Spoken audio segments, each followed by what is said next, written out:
Энэ удаагийнхаа бичлэгээр 2017 онд нээлттэй хийсэн Өмнөд Солонгосын драм төрлийн Miss Be Happy киног товчлон ярьж өгөхөөр сонголоо. Санхүүгийн салбарт 16 жилийн туршлагатай Очир ундраа ОМЗ банк бус санхүүгийн байгууллага нь 2024 оны 12 дугаар сарын 31-ний өдрийг хүртэл зээлийн бүтээгдэхүүний нөхцлөө сайжруулан шуурхай зээлийн хэмжээгээ 100 сая төгрөг болгон өсгөж барьцаа хөрөнгийн үнэлгээгээ нэмэгдүүллээ. Та зээлийн давлах 75 18 дугаарт холбогдсон зээлээ өдөрт нь аваарай. Хяжу багш хичээл зааж байтал ажлынх нь хүн гэнэт орж ирээд түүний тусламжийг хүснэ. Улмар түүнийг багш нарын өрөөнд ирэхэд ажлынх нь эмэгтэй төрөхө төгсөн байлаа. Хяжу түүнийг тайвшруулж түргэн тусламж дуудан эмнэлэгт хүргэдэг.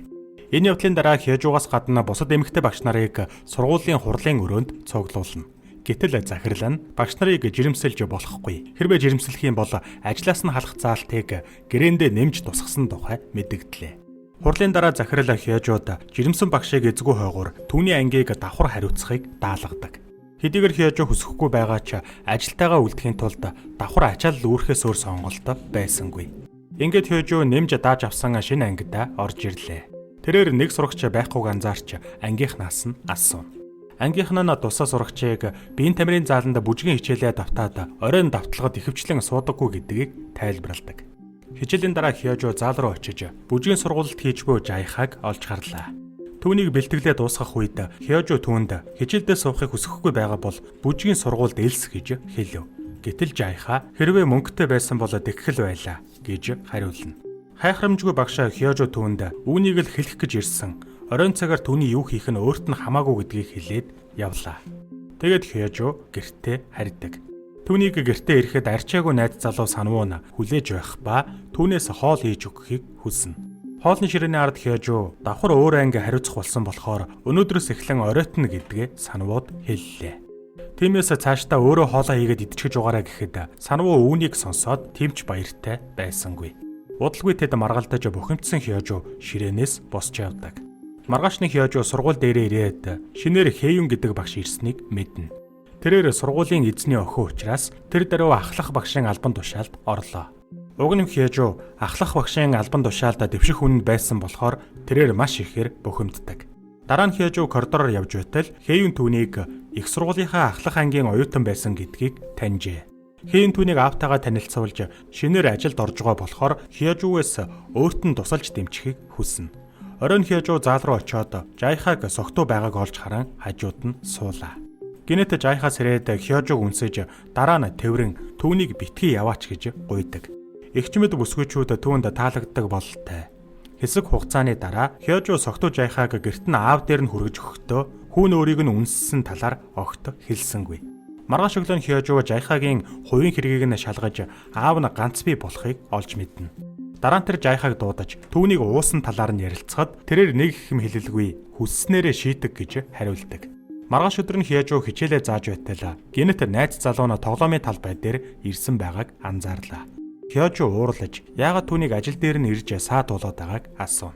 Санвуу түүнд зүгээр л өдрийн хоол хамт идэхийг хүссэн гэж хариулахад Хяжу түүнтэй хамт явхаас татгалзан түүнд мөнгө өгч явахыг хүсдэг. Хяжу сургууль руугаа орж ирэхэд Хэюн түүнээс тэр найз залууч нь юм уу гэж асуухад Хяжу хариулт өгөлгүй явлаа. Оройн түүнийг гэртээ харих гэж байтал Хэюн аавтайгаа хамт оройн хоол идэхийг урина. Сургуулийн эзэн нь байгаа гэдгийг мэдээд Хяжу зөвшөөрдөг. Тэгэд түүнийг ресторанд очиход Хэюн Хяжуд өөрийн сүйт залууга танилцууллаа. Улмар Хяжу сүйт залууг нь хараад түүний аав нь байхгүйд гайхна. Хэюн найзын хуваараа дотносхын тулд түүнтэй оройн хоол идэхийг үнэхээр их хүсч байсан тул аав нь байгаа гэж худлаа ярьснаа хүлээн зөвшөөрдөг. Хоол идснийхээ дараа Хэюны сүйт залуу Хяжуд бэлэг өглөө. Түүнийг явсны дараа Хяжу бэлгийг газарт шидэж Хэюнд уурлана. Тэрээр Хэюныг өөрт нь таалагдахын тулд оройн хоол бэлэг сэлт зэргээр авилгалдах хэрэггүй гэж хэлээд уурлан явдаг. Хяжу гэртээ эргэж ирэхэд найз залуу нь юмаа багалж байлаа. Тэрээр найз залуугаас юу болоод байгааг асуухад найз нь Францад жижиг хэвлэлийн компани нээсэн. Тиймээс найзтайгаа ажиллана гэж хариулав. Үүнийг сонсоод Хяжу залуунаасаа түүнд зориулан дэми үрж байхад одоо ингээд өөрийг нь орхилоо хэмээн бухимддаг. Гэтэл санвуу түүнээс огтхон ч хүсэл мэдрээгүй гэж хэлснээр Хяжу өрөөндөө орж уйллаа. Маргааш өглөө хэсэг сурагчид Хэюний банзланд ороос зураг дарахыг Хёжу харна. Хёжу түүнийг дуутахад хөвгүүд анх удаа л ийм зураг авч байгаа болохоор өөрсдийг нь зүгээр явуулахыг гуйдаг. Хёжу тэднээс өөр бусад эрэгтэй сурагчид бас ингэдэггүй хэмээн асуулаа. Гэтэл сурагч Хэюн сургуулийнхаа хамгийн царайлаг багш учраас олон хөвгүүд түүний зургийг дардаг гэж түүнд хэлв. Атархсан Хёжу түүний утсыг нь хураан авч түүнийг мэдэгдэнэ гэж хэлнэ. Дараа нь Хёжу Хэюнтэй хоолны газарт уулзаж түүнд зурагнуудыг харууллаа. Хэюн түүнд талархлаа илэрхийлэхэд Хёжу түүнийг хитэ задгай зогсгүй хувцадлаа хэмээн загнана. Хэюн уучлалтгүйсэн ч Хёжу түүнтэй хар яр харьцаар байсан тул арга ятсан тэрээр босч явхад хүрэв. Нэг өдөр Хёжу бүжгийн тэмцээн болох гэж байгааг олж мэдлээ. Тэгээд тэрээр зал руу жайхаад энэ талаар хэлэхээр очдог. Гайхмаар нь жайхаа Хэюнтэй дотн харилцаанд орж байхыг тэрээр харна. Өглөө нь Хёжу Хэюнтэй ганцаарчлан уулзаж түүнийг сурагчтайгаа янаг амаргийн холбоотой гэдгийг нь мэдснээ хэллээ. Үүнийг сонсоод айсан Хэюн энэ тухай хүмүүс мэдэх юм бол амьдрал нь сүрэх болохоор хэнд ч хэлэхгүй байхыг гуйдаг.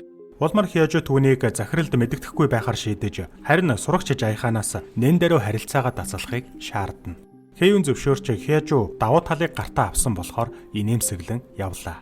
Оройн Хёжу өөр багшийн хамтаар зал руу ирж жайхаад дахиж биеийн тамирын заадыг ашиглаж болохгүй гэдгийг хэлдэг. Удалгүй урам хугарсан жайхаа залнаасаа гарч ирэхэд Хёжу түүнийг гадаа хүлээж байв. Тэрээр түүнийг машинд суу гээд хөдөллөө. Хёжу түүний хүсэл мөрөөдлийг нь дэмжихээр шийдэж түүнийг бүжгийн сургуульд элсүүлснээр жайхаа бүжгийн тэмцээнд орох боломжтой болдог. Жайхаа бэлтгэлээ хийгээд завгүй байхад Хёжу түүний утсыг нь шалгаад Хэюнээс дуудлага болон мессеж ирсэн байхыг харна. Тэрээр уурандаа утсыг нь гадагшаа шидэж эвдэллээ. Бэлтгэлийн дараа Хёжу жайхаатай цуг явах ба машинд тэрээр утсаа хайсан ч олсонгүй. Хёжу түүнд сургууль дээр унгаасан байж магадгүй. Маргааш хай гэж хэлээд гэрт нь буулгав.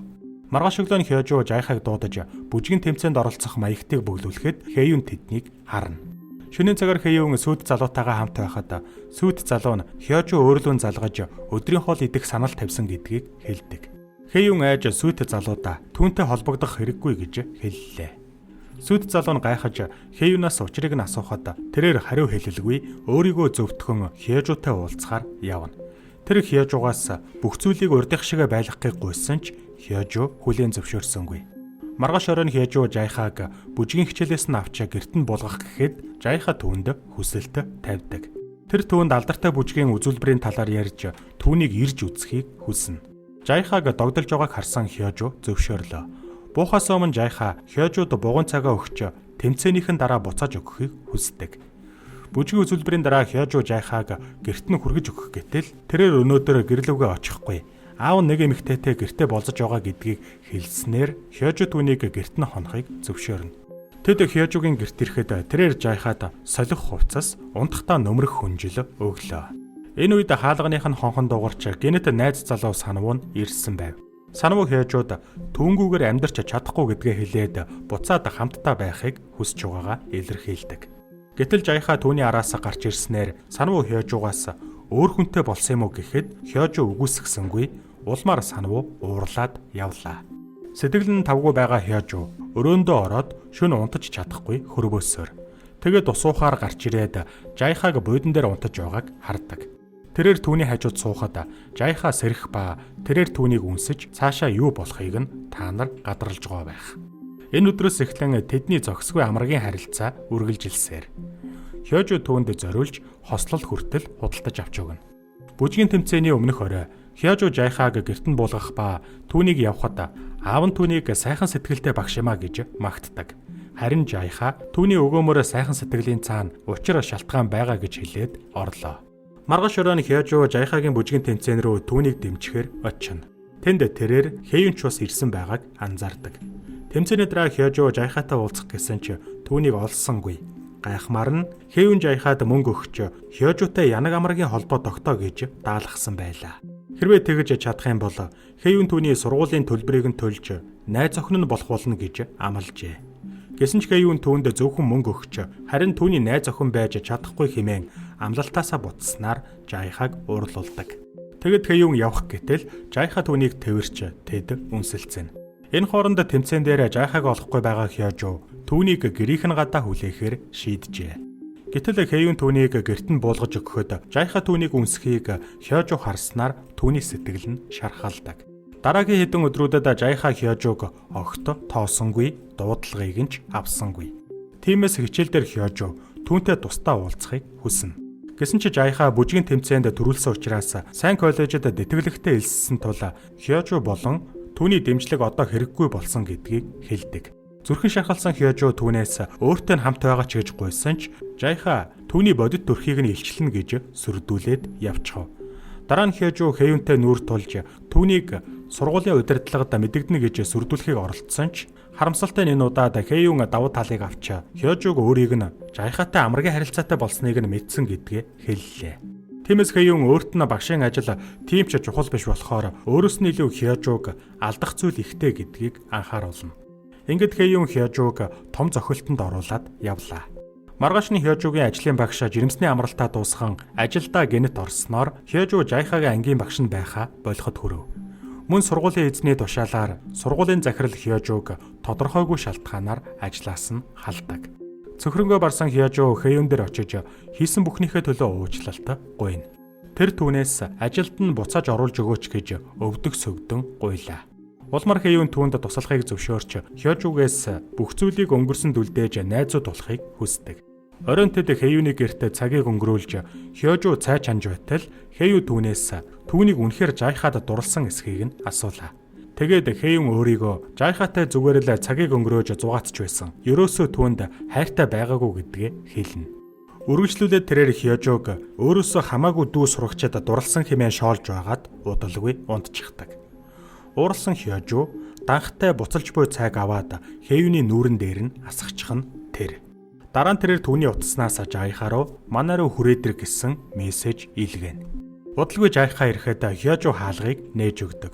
Жайха Хэйюн хаана байгааг асуухад Хёжу түүнд Жэйний сэтгэл хуурамч байсан. Харин миний сэтгэл үнэн байсан гэдгийг хэллээ. Хёжу түүнээс бүгдийг урдих шигэ болгож харилцаагаа үргэлжлүүлэхийг гуйна. Гэтэл Жайха өөрийгөө зөвхөн Хэйюнд л хайртай байсан Хёжуг өөрсдийнх нь харилцааг зүйрүүлсэн гэдгийг хэлдэг. Гэсэн хэдий ч Хёжу түүнээс үргэлжлүүлэн гуйсаар. Гэнэт Жайха өөрийгөө Хёжугийн хувьд зүгээр л тоглоом нь байсан, хэлсэн бүхнийг нь л хийдэг байсан гээд түүнийг буудан дээр хэвтүүлэн дотн харилцаанд орж байхдаа одоо ч надад ямар ч хайр мэдрэгдэхгүй байна гэв. Ингээд сэтгэлээр унаж шархалсан Хёжу гарч явсны дараа Жайха ариун цэврийн өрөөнд усанд орох гэж байлаа. Удалгүй тэрээр вайнанд Хэйюны түлэгдэж амиа алдсан цогцыг олж хараад цочирдно. Хёжу түүний хайртай бүсгүйг нь хөнөөснийг мэдээд Жайха зүрхэн шархалж уйлсаар. Маргааш өглөө цагдаа нараа сургууль дээр ирэхэд Хёжу гайхсан шинжгүй хачиртай далах идэж байгаагаар кино төгсдөг.